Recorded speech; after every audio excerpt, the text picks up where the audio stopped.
Assalamualaikum warahmatullahi wabarakatuh.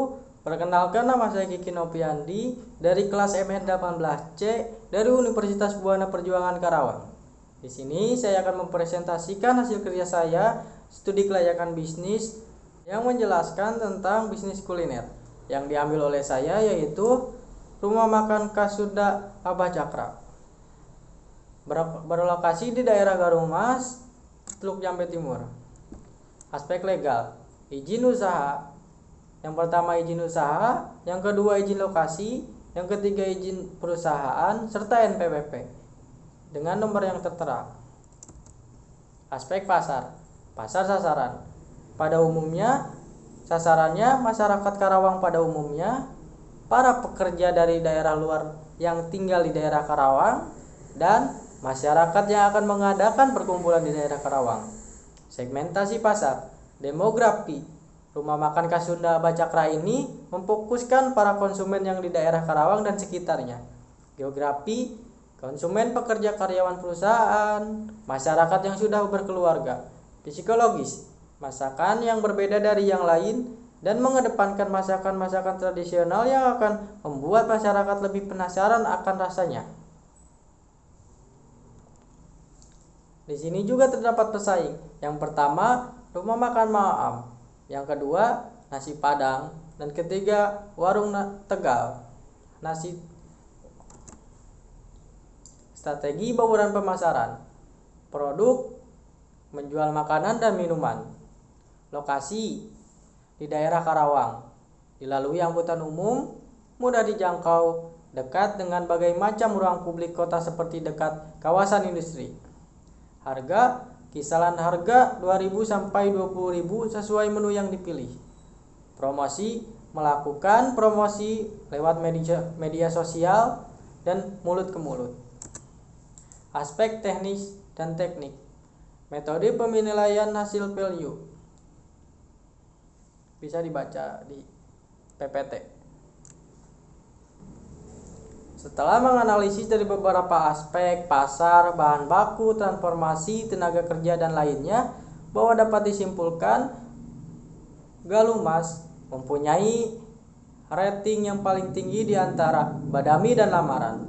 Maka Galumas dijadikan tempat usaha yang cocok Rumah Makan Kasunda Abah Cakra ini.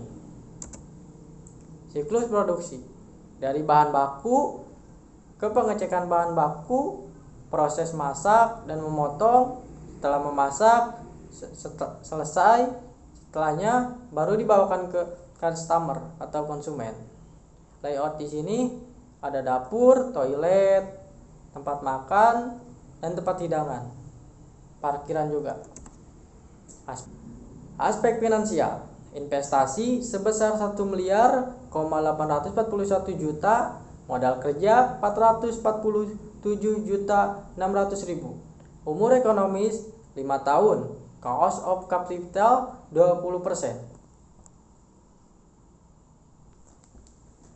Penyusutan menjadi 278.680.000.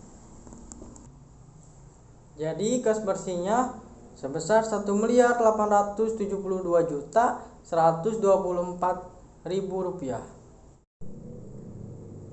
Selanjutnya, payback period atau PP.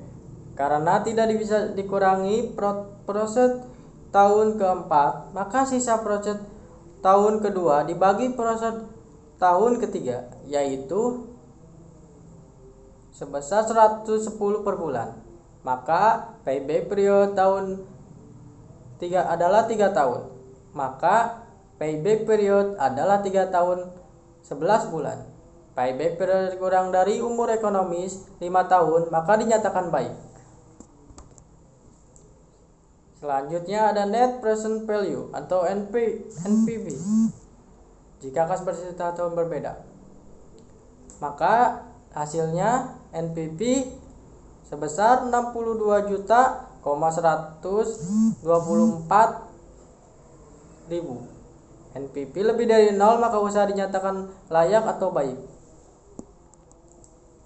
Di sini juga ada internal rate of return. Bisa dilihat dari PPT-nya. Kemudian jika tersebut digabungkan sebagai berikut, ada juga di PPT. Kesimpulan dari perhitungan di atas untuk kasus kas bersih yang berbeda setiap tahun dapat dilihat dalam tabel berikut. Payback period 3 tahun 11 bulan. Hasil pengukuran 4 tahun. Keterangan baik. ARR 39%. Hasil pengukuran 35%, dinyatakan baik. NPV sebesar 62.124.000. Hasil pengukuran 50 juta. Keterangan baik. Internal operator atau IRR 19,6%. Hasil pengukuran 5%, dinyatakan baik. Probability index 1,1 kali. Hasil pengukuran 1,0 kali. Keterangan baik. Sekian presentasi dari saya. Mohon maaf bila ada kekurangan. Terima kasih atas perhatiannya. Wassalamualaikum warahmatullahi wabarakatuh.